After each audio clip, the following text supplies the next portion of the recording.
বাবস্তি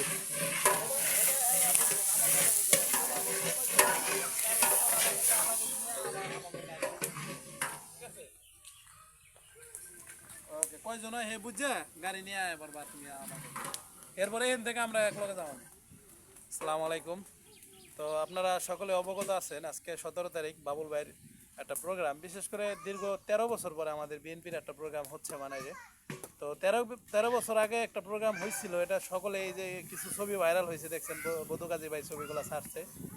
তো খুব খারাপ একটা পরিস্থিতি তৈরি হয়েছিল, যার যার ফলে সদরপুর থানারও কিছু মানুষ মাইঠার খাইছিল, পুলিশ 144 দ্বারা জারি করছিল। তো যাই হোক, সর্বোপরি আমাদের অন্যরকম একটা ইমেজ কাজ করতেছে এখন, 13 বছর পরে একটা প্রোগ্রাম হচ্ছে। আর এরকম জনসভা মানায় খুবই কম হয়েছে, মানে হয় নাই বললেই চলে। তো সবাই আসবেন, সবাই অনুরোধ জানাচ্ছি এবং দাওয়াত দিচ্ছি, আপনারা আসবেন, আমরা একসাথে খাওয়া দাওয়া করবো 3টা বাজে। তো 4টার মধ্যে আমরা এখান থেকে বের হয়ে যাব, সর্বশেষ 4টার মধ্যে আমরা বের হয়ে যাব। তো সবাই ভালো থাকবেন, আল্লাহ হাফেজ।